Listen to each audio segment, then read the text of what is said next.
Bharatiya Janata party के प्रदेश महामंत्री एवं पूर्व मंत्री मदन दिलावर ने कहा कि उनकी पार्टी चुनाव के लिए तैयार है और 6 महीने बाद आचार संहिता लग जाएगी।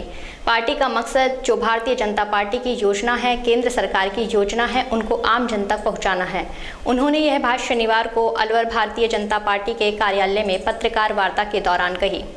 वे यहां 6 अप्रैल को भारतीय जनता पार्टी के स्थापना दिवस पर आयोजित होने वाले कार्यक्रमों की रूपरेखा के लिए आए थे। उन्होंने कहा कि स्थापना दिवस पर प्रत्येक कार्यकर्ता और समर्थक अपने घर पर झंडा लगाए। यह कार्य राष्ट्रीय अध्यक्ष से लेकर छोटे से छोटे कार्यकर्ता तक किया जाएगा। चुनाव को लेकर उन्होंने कहा कि भारतीय जनता पार्टी की सरकार जो कहती है वह करती है। केंद्र सरकार ने कश्मीर से धारा 370 हटा दी और अब राम मंदिर का निर्माण किया जा रहा है। सैनिकों को सुरक्षा कवच प्रदान किए गए हैं। कांग्रेस सैनिकों पर पत्थर फिकवाती थी, लेकिन केंद्र की नरेंद्र मोदी सरकार ने सैनिकों के लिए काफी काम किए हैं और अब पत्थरबाजी भी बंद हो गई है। उन्होंने राजस्थान सरकार पर आक्रमण करते हुए कहा कि सरकार हर मोर्चे पर विफल है और झूठों का पुलिंदा है। अलवर में हुई ओलावृष्टि को लेकर उन्होंने कहा कि किसानों के नाम पर सरकार लूट रही है, लेकिन अभी तक फील्ड में कोई भी टीम नहीं गई है। वहीं टीम में जाने वाले लोगों पर भी दबाव डाला जा रहा है कि 33% से ज़्यादा खराब नहीं लिखा जाए। फसल बीमा योजना में भारत सरकार, राजस्थान सरकार 49% और 2% किसान प्रीमियम देता है। किसानों की फसल के नुकसान को कम आंका जा रहा है। राजस्थान में डॉक्टरों की हड़ताल को लेकर उन्होंने कहा कि यह बिना तैयारी के किया हुआ बिल है। इस बिल में प्राइवेट हॉस्पिटल ही टारगेट नहीं, सरकारी अस्पताल भी टारगेट होने चाहिए। राजस्थान में रोगी बहुत संकट में है, क्योंकि डॉक्टरों ने हड़ताल कर रखी है और सरकार का कहना है कि हम सबको स्वास्थ्य का अधिकार दे रहे हैं और स्वास्थ्य का अधिकार देने के लिए उन्होंने कोई तैयारी नहीं की है। सरकार को चाहिए था कि वह अपना इंफ्रास्ट्रक्चर खड़े करते, उसके बाद वो इस बिल को लाते, पास करवाते या घोषणा करते तो उचित रहता, परंतु उनका सारा दारोमदार निजी हॉस्पिटल्स पर है और जो सरकार के हॉस्पिटल्स हैं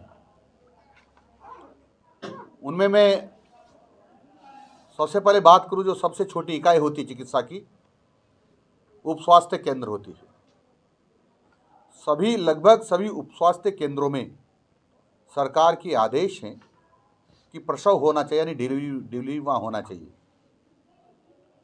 लेकिन अधिकांश जगह पर व्यवस्था नहीं है। पहली बात तो बिल्डिंग ही नहीं, बिल्डिंग है तो एएनएम नहीं है, यानी जो चिकित्सा कर्मी होना चाहिए वो है, तो उसके पास उपकरण नहीं है, दवाइयाँ नहीं। हम पीएचसी में, सीएचसी में जाते हैं तो उन्होंने कहा हुआ है कि इतनी जांचें तो यहाँ होंगी, इतनी जांचें यहाँ होंगी, तो कोई जांचें नहीं, जांचों की व्यवस्था नहीं है।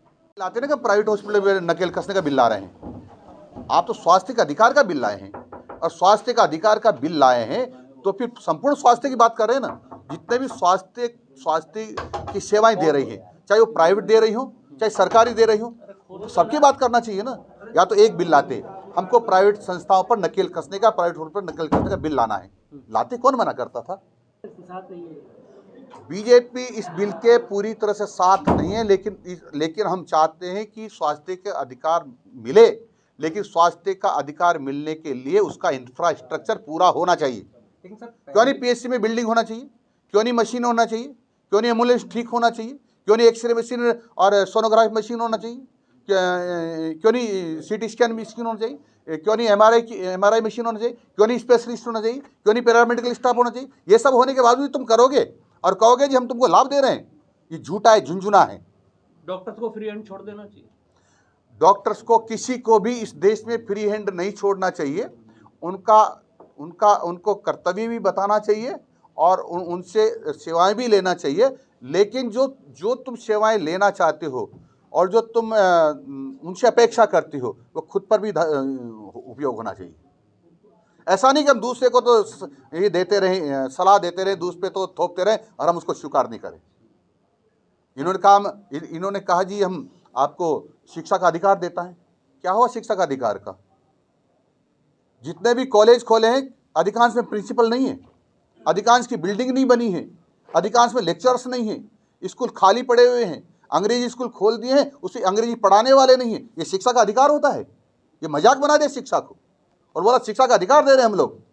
केवल झुंझुना पकड़ना चाहते लोगों को, धोती लोकप्रियता, सस्ती लोकप्रियता लूटना चाहते, ये नहीं चलेगा। हम चाहते राजस्थान की ही नहीं देश की जनता को स्वास्थ्य का अधिकार मिले, राजस्थान की जनता को स्वास्थ्य का अधिकार मिले, लेकिन सारे हॉस्पिटल्स में जो मापदंड तय हैं उसके हिसाब से, और जो आधा अधूरा बिल है उसको सस्पेंड करे, और जहां तक अपना इंफ्रास्ट्रक्चर खड़ा करे और जो मापदंड है उसके हिसाब से अपने हॉस्पिटल्स को भी ठीक करे, और फिर जो प्राइवेट हॉस्पिटल्स गड़बड़ करते हैं या सरकारी हॉस्पिटल गड़बड़ करते हैं या सरकारी अधिकारी गड़बड़ करते हैं उनको समान रूप से दंडित करने का प्रावधान हो। समाज कल्याण के मंत्री, राजस्थान के मुख्यमंत्री बहुत झूठे हैं। ये बजट हमारा जो होता है वो बहुत पवित्र बजट पुस्तिका होती है हमारी, उसको हम सब लोग स्वीकार करते हैं। इन्होंने पिछले साल कहा था अनुसूचित जाति के लोगों के लिए कल्याण के लिए 500 करोड़ रुपए हम बजट में रख रहे, कल्याण करेंगे। आज तक उसकी गाइडलाइंस जारी नहीं हुई।